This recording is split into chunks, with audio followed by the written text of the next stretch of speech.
Zootopia. Probably one of Disney's most unique movies they've ever made. I saw it in theaters back when it came out in 2016, and I remember being like, huh.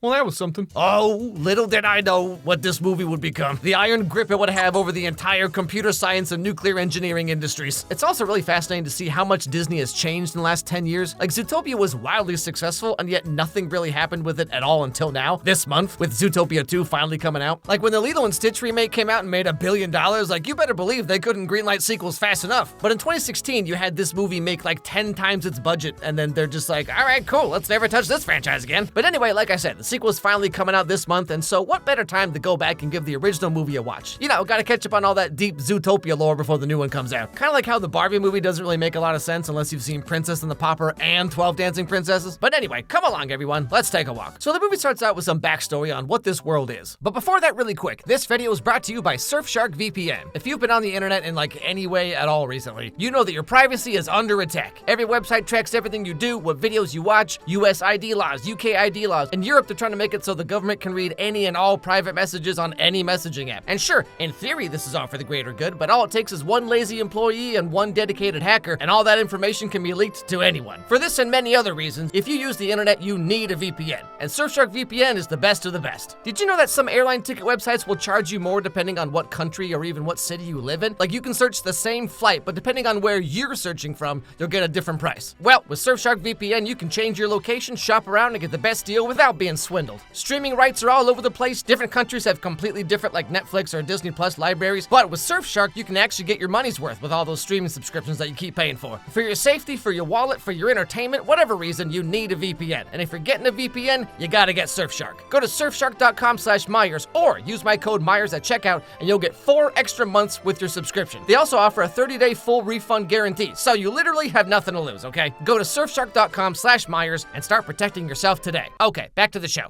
A world where prey were scared of predators. And predators had an uncontrollable biological urge to maim and maul and... Blood!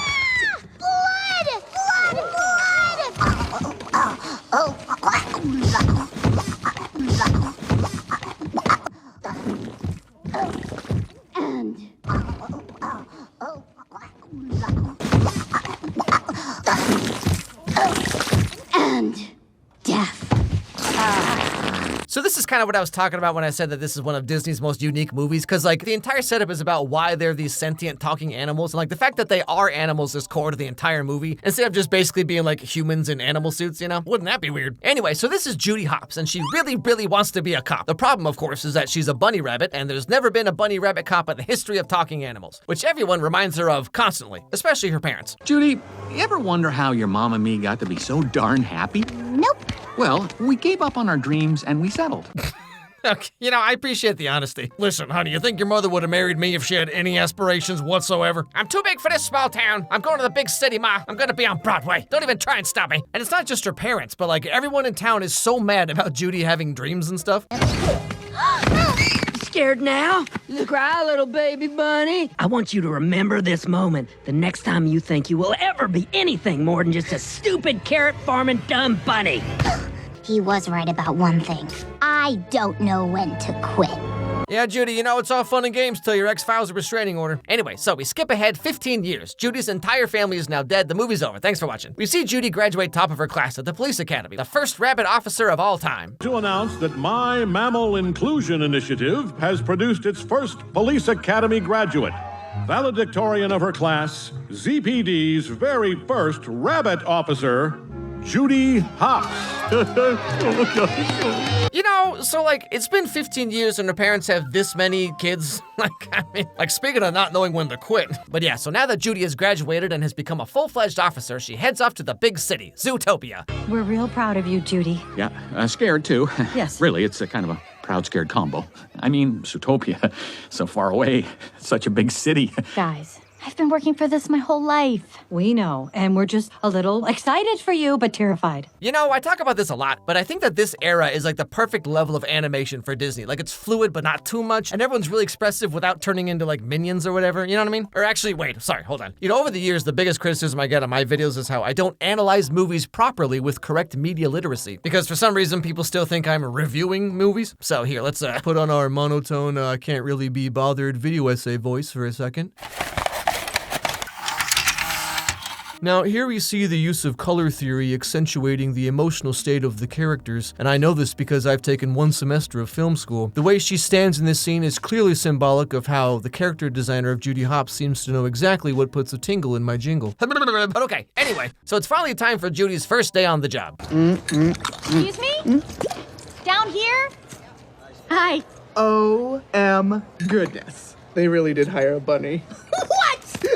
I gotta tell you, you are even cuter than I thought you'd be. Oh wow, Disney's first openly gay character. Now for the first day on the job, Judy gets put on parking duty because, you know, being the first rabbit officer means like no one really takes her seriously because like fear is not the emotion I would have seeing her in this outfit.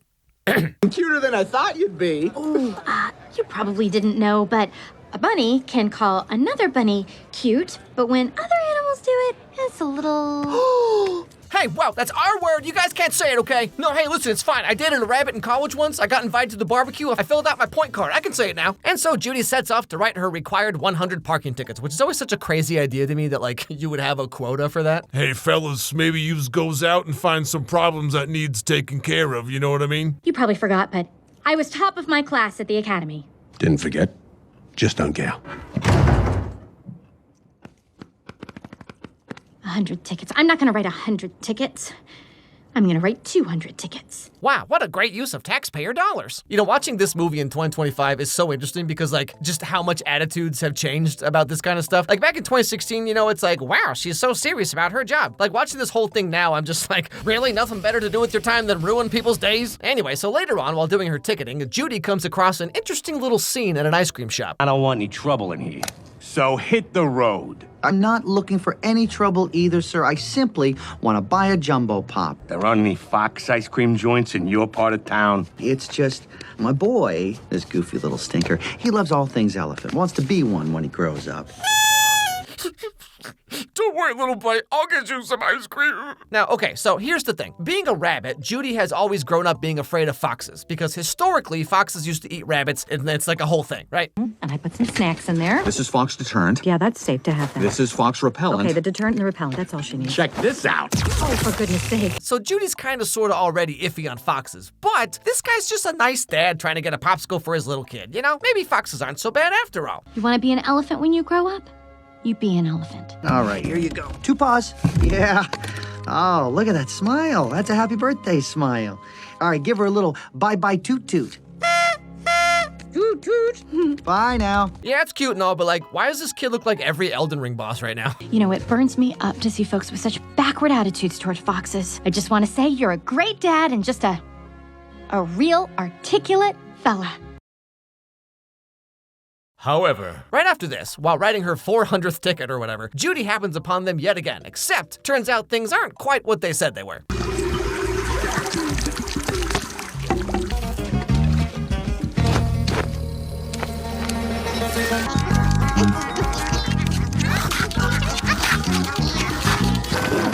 Lumber delivery.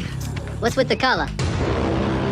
Oh no, his dastardly tricks of repurposing and reselling something, and then also making use of the waste products as well. What a real schmuck, am I right? So apparently we're supposed to see all this as him being shady, even though this is pretty much how every store on Instagram works, but oh, it's bad when a fox does it. Psh, okay, whatever you say. All right, Slick Nick, you're under arrest. For what? Gee, I don't know. How about selling food without a permit, transporting undeclared commerce across borough lines, false advertising? Permit, receipt of declared commerce, and I didn't falsely advertise anything. So this foxy gentleman is named Nick, and as we've seen, he's one of those guys who always has some kind of hustle or scheme he's getting up to, you know? And he sees little bright-eyed, bushy-tailed Judy Hopps over here trying to do her job, and he knows exactly what her deal is. Naive little hick with good grades and big ideas decides, hey, look at me, I'm gonna move to Zootopia, only to find, whoopsie, we don't all get along. And that dream of becoming a big city cop, double whoopsie. She's a meter maid, and whoopsie number 3-zy, No one cares about her or her dreams. Yeah, you know, Nick, I get it. I mean, I used to be pretty cynical myself until I found a way to make it my entire personality, and now life's pretty great, all things considered. Happily cynical. The Alex Meyers story. Now, Judy's feeling kind of down because she wants to be a real cop doing real cop stuff, but instead she's just sitting around waiting for parking meters to expire. Until... What are you talking about? My shop, it was just Rob. Look, he's getting away. Well, are you a cop or not? Oh, yes, yes! Don't worry, sir, I got... Oh, Officer Judy is on the case. So she chases this guy down while also saving some little whatever these are from a giant donut.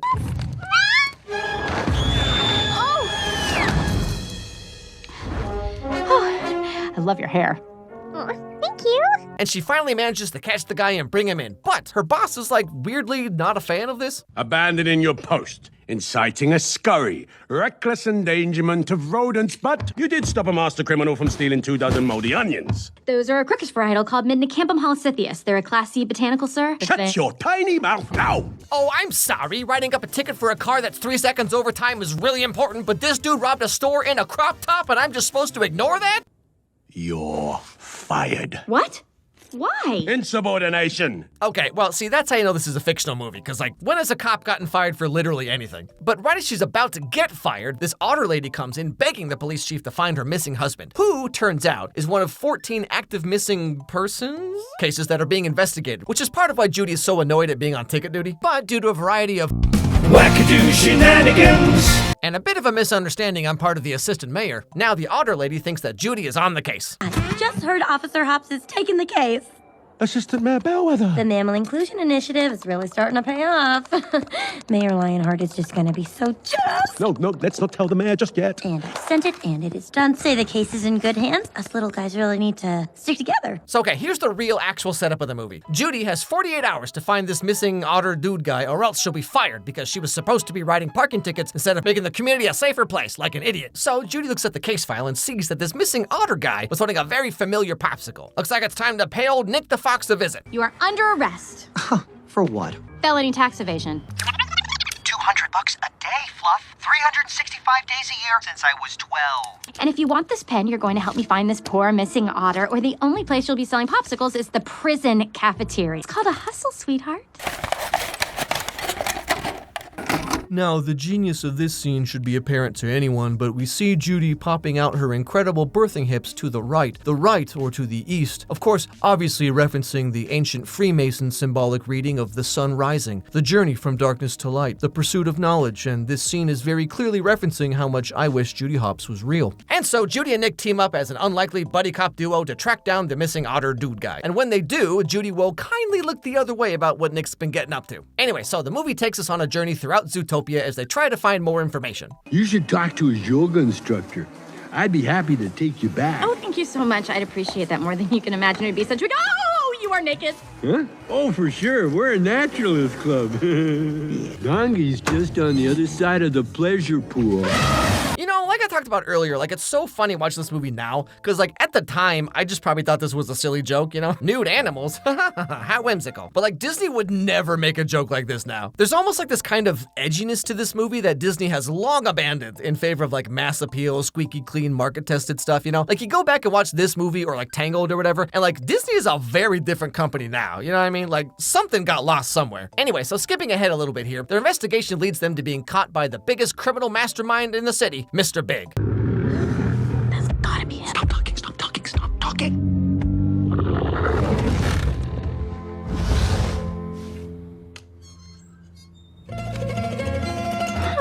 Mr. Big, sir, this is a simple mistake. Get it? Because he's really small? Anyway, so Mr. Big is about to literally murder them until his daughter shows up, and guess who it is? What did we say? No icing anyone at my wedding. I have to, baby. Daddy has to. No. Please. She's the bunny that saved my life yesterday from that giant donut. So Mr. Big tells them to speak to one of his drivers, but this guy ends up going feral and attacking them, which is a thing that these animals are supposed to have evolved past like thousands of years ago. Now, just to summarize here, Judy and Nick end up finding out that the 14 missing animals all went feral and they were like attacking people or themselves or something. And they've all been abducted by the mayor of Zootopia himself to be studied. I want answers. Mayor Lionheart, please. We're doing everything we can. Dozen and a half animals here who've gone off the rails crazy, and you can't tell me why. It may be time to consider their biology. What?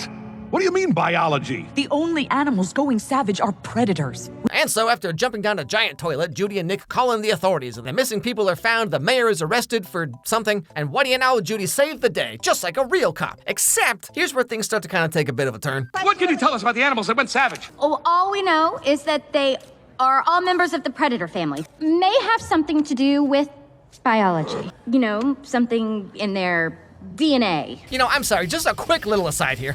But I always find these allegories for like racism or homophobia or whatever in these kinds of movies to be like so funny. You know, it's like their DNA makes them predisposed to become feral animals, or like how the X-Men have superpowers, which is exactly the same as being gay. Like, I'm not trying to be purposely obtuse here. I totally get it. It's just a metaphor. Like, it just cracks me up whenever they're like, hey guys, we gotta stop being so close-minded and live in harmony with these people who can shoot laser tornadoes.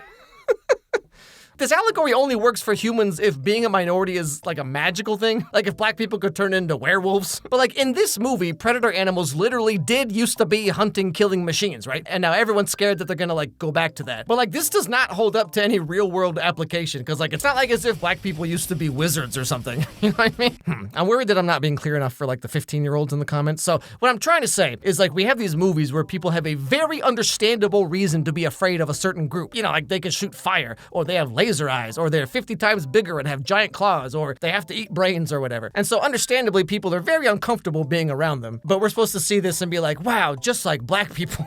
And like, I'm pretty sure that black people, gay people, trans people, whoever, like they very much do not do these things, you know? And like people's real life fear of them is based on nothing, right? But then we have these movies where it's like, hey guys, deep down, we're all the same at heart. And like, yeah, sure, you're not wrong, but this dude's got machine guns for hands.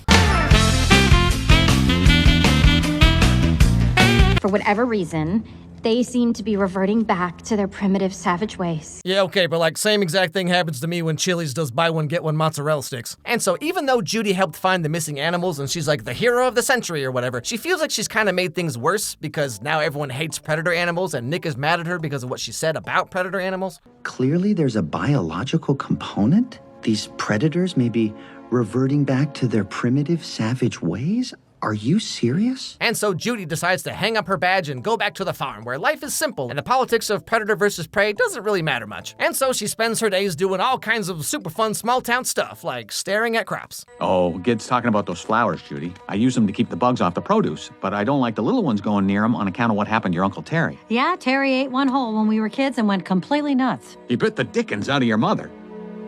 A bunny can go savage.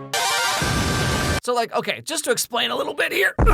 These flowers are the same as the bulbs that this dude was stealing earlier in the movie. And Judy finally connects the dots that someone's been using that flower to make the animals go insane this whole time. And so she hops in her truck and drives all the way back to Zootopia because she needs Nick to help set things right. But predators shouldn't suffer because of my mistakes. I have to fix this. And after we're done, you can hate me. And that'll be fine. I really am just a dumb bunny. I really am just a dumb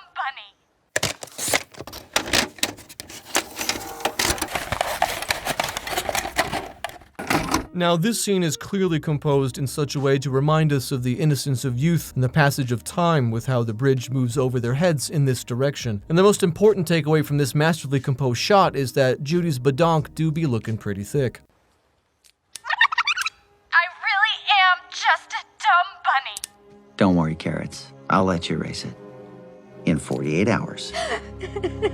And so the final act of the movie is them following some trails and talking to some people, and they stumble into like a literal Breaking Bad drug den where someone is distilling these flowers into bullets and are shooting the predator animals to make them go feral. And I hit a tiny little otter through the open window of a moving car.